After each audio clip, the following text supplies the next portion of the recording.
Allô tout le monde, j'espère que vous allez super bien. Présentement, on est à la mi-novembre et là, la mi-novembre, ça veut dire c'est bientôt Noël, donc j'ai décidé de décorer un petit peu à saveur de Noël justement. Puis encore dans l'idée d'être vraiment minimaliste, de dépenser le moins possible puis d'utiliser le plus ce que j'ai chez moi, j'ai décidé de créer mes petites décorations de Noël. Donc j'ai voulu vous apporter avec moi dans ce processus-là si ça peut vous donner des idées de DIY à créer vous aussi pour le temps des fêtes. Donc c'est parti!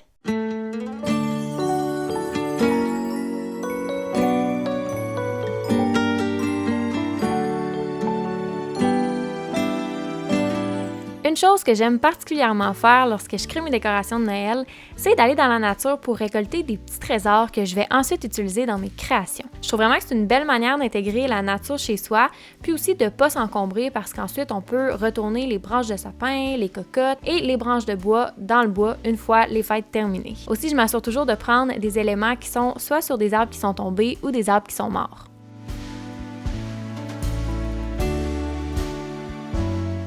J'ai d'abord réalisé une étoile lumineuse, puis c'est honnêtement le DIY le plus facile à faire. Surtout, c'est vraiment très accessible parce qu'on a simplement besoin de branches de bois puis de ficelles pour réaliser le DIY. Je trouve que le côté rustique du bois aussi, ça apporte une belle touche à une pièce puis que c'est vraiment joli. Donc, une fois que j'ai récolté les branches, ensuite, j'ai joué avec elles, j'ai placé les branches pour essayer de trouver la forme parfaite. Je dirais que c'est peut-être l'étape qui m'a pris le plus de temps.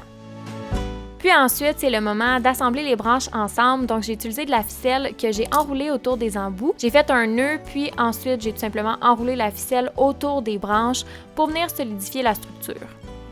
Une belle alternative, ça serait d'utiliser de la ficelle de jute pour vraiment rappeler le côté rustique des branches. Par contre, moi, j'ai juste utilisé ce que j'avais sous la main, mais si vous en avez, ça peut donner un look complètement différent, puis super beau aussi. Et finalement, pour solidifier encore plus la structure, j'ai mis des petits points de colle chaude entre les branches.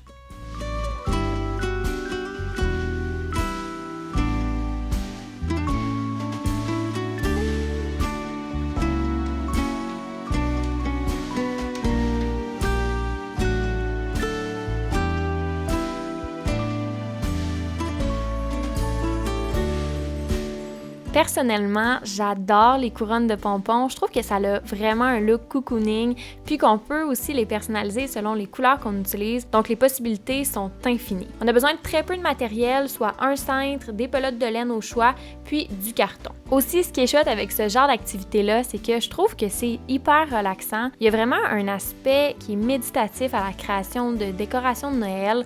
On peut se mettre dans l'ambiance, par exemple, en mettant une belle playlist de chansons de Noël, puis ça peut vraiment être très agréable.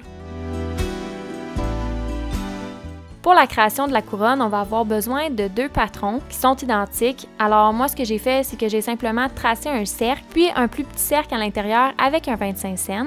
Ensuite, je les ai découpés. Donc on va les assembler ensemble, puis on va venir rouler de la ficelle autour en prenant soin de faire un nœud au départ.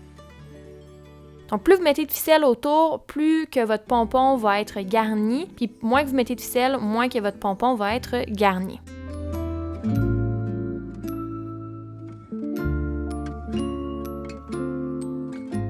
Une fois que c'est assemblé, on va venir couper la ficelle en prenant soin d'insérer le ciseau entre les 2 morceaux de carton. Je vous conseille vraiment d'utiliser des ciseaux de couture parce que sinon, c'est légèrement plus difficile. Puis je trouve que c'est vraiment satisfaisant de voir le pompon prendre forme sous nos yeux puis exploser complètement.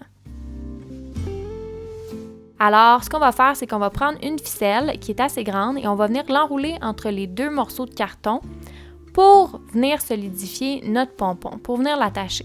Donc vous voyez, je laisse quand même une ficelle là, dépasser parce que c'est ça que je vais utiliser ensuite pour l'attacher au cerceau.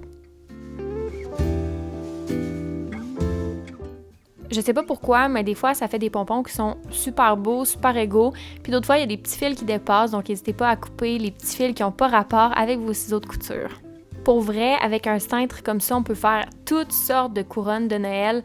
Il y a vraiment beaucoup de possibilités, puis c'est vraiment un matériel qui est plus malléable qu'on le pense, donc c'est assez facile là, de faire un beau cercle rond.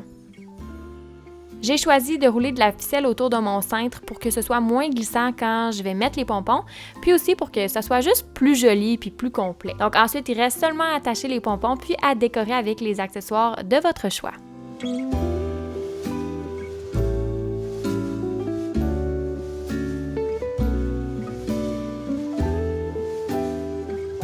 J'adore les bougies pendant toute l'année, mais pendant le temps des fêtes, je trouve que c'est quelque chose qui est particulièrement agréable, puis que ça ajoute beaucoup de féerie et de réconfort à nos pièces. Ce que je trouve chouette avec ce bougeoir-là, effet neige, c'est qu'on peut utiliser un contenant qu'on a déjà à la maison, comme là j'ai utilisé un pot de salsa vide, mais je suis convaincue que vous avez un pot de quelque chose vide que vous pouvez utiliser. Après avoir collé des contenants tout autour de mon contenant, je suis venue recouvrir d'une couche de colle Mod Podge, puis c'est important aussi d'en mettre par-dessus les flocons de neige, donc par-dessus nos collants, pour la suite des choses.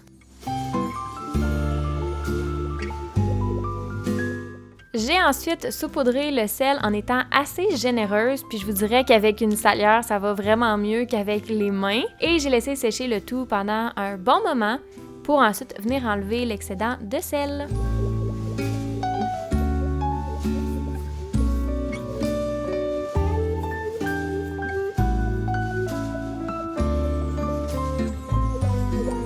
Un peu comme avec tous les DIY, j'aime bien finaliser le tout en ajoutant une petite décoration, mais chaque fois, ça peut être pas mal n'importe quoi que vous utilisez. Moi, j'ai pris de la ficelle parce que j'en avais, puis j'ai décoré aussi avec des cocottes que je suis allée récolter un petit peu plus tôt dans la nature, mais vous pouvez vraiment vous inspirer de la nature autour de vous ou encore de ce que vous avez à la maison.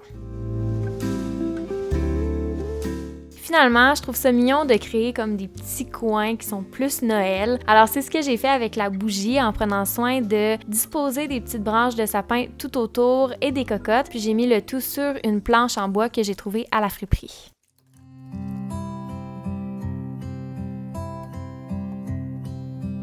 Comme j'ai récolté beaucoup de branches de sapin cette année, j'ai pensé à réaliser une couronne de branches. C'est vraiment un incontournable dans le temps des fêtes, mais c'est aussi quelque chose qui est hyper facile à faire. Alors le truc, c'est de créer des petits bouquets de verdure, puis ensuite de venir les attacher avec du fil de fer tout simplement autour de la couronne. Et ensuite, quand on vient ajouter d'autres branches, c'est important de les mettre dans le même sens pour garder une certaine uniformité. Pendant ma récolte, j'ai aussi trouvé des branches de sapin qui avaient déjà des cocottes dessus, puis je trouve ça tellement beau, fait que j'en ai profité pour en ajouter une à ma couronne. Puis vers la fin, j'en ai profité comme pour ajouter des petites branches de sapin par-ci, par-là, pour que ce soit juste un petit peu plus garni, puis qu'il y ait moins de trous dans la couronne en général. Pour la touche finale, j'ai ajouté des cocottes que j'avais achetées l'année passée pour faire mes décorations de Noël, mais je pense qu'on pourrait aussi ajouter des belles oranges déshydratées ou encore des brindilles de fruits rouges et ça donnerait un look complètement différent mais super beau.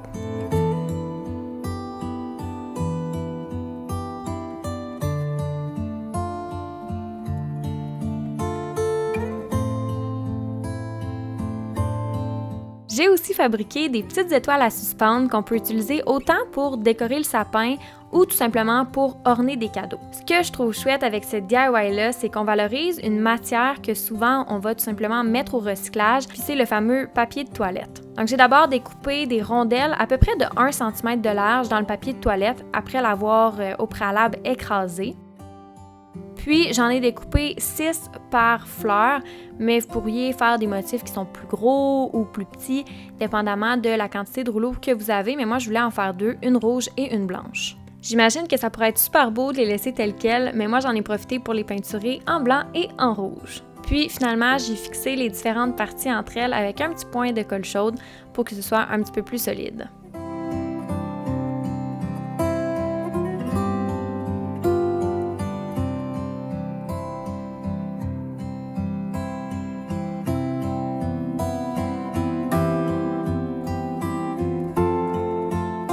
Et voilà, c'est tout pour les petites idées DIY. J'espère que vous avez aimé la vidéo et que ça vous a mis un petit peu dans l'ambiance des fêtes parce que, pour vrai, on va se le dire, le mois de novembre, c'est pas un mois qui est super joyeux. Puis en plus, avec la COVID présentement, ça rend la situation encore plus triste, si on peut dire. Donc le fait d'acheter des décorations de Noël, de se mettre dans l'ambiance, moi personnellement, c'est vraiment quelque chose qui me remonte le moral puis qui me fait du bien. Donc j'espère qu'à vous aussi, puis que cette vidéo-là vous a donné une petite dose de bonheur. Je serais curieuse de savoir c'est quel votre DIY préféré. Dites-moi ça dans les commentaires. J'espère vraiment que vous avez aimé la vidéo. Puis si c'est le cas, n'hésitez pas à mettre un petit pouce bleu, à vous abonner ou encore à laisser un commentaire. Ça m'aide énormément pour que la vidéo soit montrée à plein d'autres personnes sur YouTube. Et moi, je vous dis, on se revoit la semaine prochaine pour une autre vidéo. Bye tout le monde!